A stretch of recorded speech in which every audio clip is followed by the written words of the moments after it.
మరి ప్రొఫెసర్ గారు ఇప్పుడు ఎలక్షన్స్లో అమెరికన్ తాలూకా ఎలక్షన్స్లో కమలా హ్యారిస్ గారు డెఫినెట్ ఓడిపోయారు.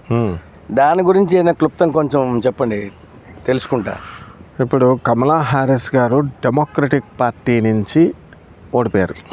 అంతకుముందు 2021 అంటే దీని ముందు ఎలక్షన్లో ఆమె చక్కగా vice president of United States of America కింద గెలిచారు.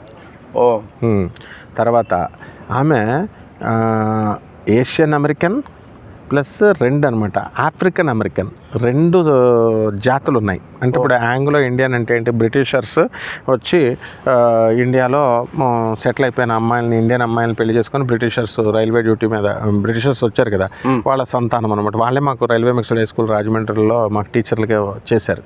సేమ్ బ్రిటిషర్స్ సంతానమే కానీ ఇండియన్ లేడీతో పుట్టారు కాబట్టి ఆంగ్లో ఇండియన్ అంటాం. అలాగే African American and Asian American.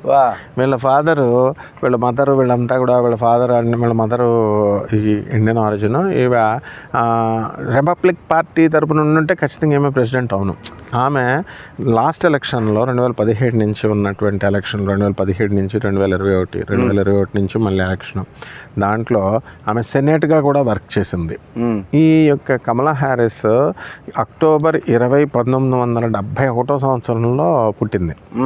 పుట్టి చాలా పవర్ఫుల్గా డొనాల్డ్ వాళ్ళ ఫాదరు, వీళ్ళంతా వాళ్ళ మదర్ ఇండియన్ ఆరిజిన్, ఇలా వాళ్ళు చేసుకుంటూ వెళ్ళింది. తర్వాత ఒక విజన్ ఉంటుంది ఇండియన్ అనగానే ఇలా డెవలప్ చేయాలి, అలా డెవలప్ చేయాలని. ఆల్రెడీ ఆమె ఫస్ట్ హై ర్యాంకింగ్ అఫీషియల్. అమెరికాలో ఏంటంటే ఆడవాళ్ళని ఎదగనివ్వరు, ఇది అసలు మ్యాన్ డామినేటెడ్ సొసైటీ కదా. అందువలన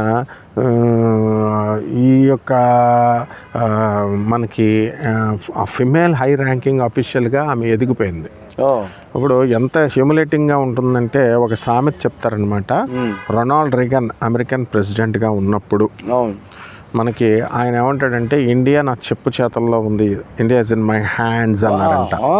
అంటే అప్పుడు మన భారతదేశానికి ఇది బాగుండదు కాబట్టి, కొంచెం అగ్లీగా ఉంటుంది కాబట్టి, మన భారతదేశానికి చెందినటువంటి వాళ్ళు ఇందిరాగాంధీ గారు చక్కటి చెప్పు పెట్టు దెబ్బ ఇచ్చింది సమాధానం రొనాల్డ్ రీగన్. అంటే ఆమె చెప్పినది, ఒరే పిచ్చోడా, నువ్వు ఇండియానే నీ యొక్క చేతిలో ఉందంటున్నావు, ఎంటైర్ వరల్డే నా చేతిలో ఉందిరా అని చెప్పి ఆమె ధీటైన సమాధానం కొంచెం అగ్లీగా ఇచ్చిందని చెప్తారు. కూడా ఇలా సభాముఖంగా చెప్పుకోవడం బాగుండదు. దెబ్బతో నోరు మూసాడు. అంటే ఇండియన్ ఈ ట్రంప్ కూడా చూసుకుంటే అసలు వాడికి బుద్ధి లేదనమాట. వాడి నా కూతురు ఇవాంకా ఎంత అందమైందంటే, నేనే కనుక బాయ్ ఫ్రెండ్ వయసులో ఉండుంటే, బాయ్ ఫ్రెండ్ ఏంటంటే నేను ఈమెతో ఒక రోజు గడిపామని అలాంటి పిచ్చి పిచ్చి మాటలు అన్నీ మాట్లాడాడు. అప్పుడు అంతా ప్రపంచం అంతా కూడా తిరగబడి ఏడు మీద ఇంప్రెషన్ అమెరికా వాళ్ళంతా ఇచ్చేసేసరికి నోరు మూసుకొని విత్డ్రా చేసుకున్నాడు. ఇలాంటి చెత్త స్వభావం ఉంటుంది అనమాట వీళ్ళకి, అమెరికన్స్కి. అండ్ వైట్ వాళ్ళు ఎప్పుడు కూడా నటిస్తారనమాట, వాళ్ళు సిన్సియర్గా ఉంటారు అని మనం అనుకుంటాం కదా. వాళ్ళకి క్యాష్ ఫీలింగ్ ఇవన్నీ ఉంటాయి. వాళ్ళ వరకు వాళ్ళు సిన్సియర్గా వర్క్ చేసుకుంటారు. ఎందుకంటే నేను బ్రిటిషర్స్ దగ్గర చదివాను కాబట్టి నాకు వాళ్ళ సైకాలజీ తెలుసు. సో మా ఫ్రెండ్స్ అంతా కూడా అమెరికన్స్ దగ్గర వర్క్ చేస్తున్నారు కాబట్టి వాళ్ళు అలాగే ఉంటారు. అయితే ఈ కమలా హ్యారిస్ గారికి కాస్త భారతదేశాన్ని మీద కొంచెం ప్రేమ ఉంది. అందువల్లనే మొన్న ఎలక్షన్లో వైస్ ప్రెసిడెంట్గా లాస్ట్ టైం గెలిచినప్పుడు ఆమె ఏం చేసింది, ఇండియన్ పూజా విధానంలోనే ఆఫీస్లో పూజలు చేయించింది, చక్కగా వెళ్ళింది. అలాగే రిషి సునాక్ కూడా మన బ్రిటిష్ ప్రధానమంత్రి అయినప్పుడు ఆయన కూడా పూజా విధానం అది కూడా ఆఫీస్లో అన్ని మతాల వాళ్ళని పిలిచి మన హిందూ పూజలను కూడా మన సంస్కృతి ప్రకారమే చేయించారు. కాబట్టి ఇక్కడ ఏంటంటే కమలా హ్యారిస్కి తప్పలేదు. ఇప్పుడు వైస్ ప్రెసిడెంట్ అయినా కూడా కొన్ని పవర్స్ ట్రంప్ ఇస్తున్నాడు. ఇప్పుడు ఈ మధ్యన వైరల్ అవుతున్నాయి కొన్ని వీడియోస్, ఏమంటే కమలా హ్యారిస్ కప్ చెప్పేస్తున్నాడు అది ఇది అని. ట్రంప్ రాజకీయం ఎలా ఉంటుందంటే, ట్రంప్ అంతా బండోడు అనమాట. ఆయన ఒక టార్గెట్ ఒకటే, అసలు ట్రంప్ వస్తాడని ఎవరో అనుకోలేదు, జో బైడెన్ వస్తాడని మా ఎవరో అనుకోలేదు, కానీ వచ్చాడు. వెళ్ళిపోయేటప్పుడు ఏడ్చుకుంటూ వెళ్ళిపోయాడు, మళ్ళీ వచ్చేసాడా లేదా.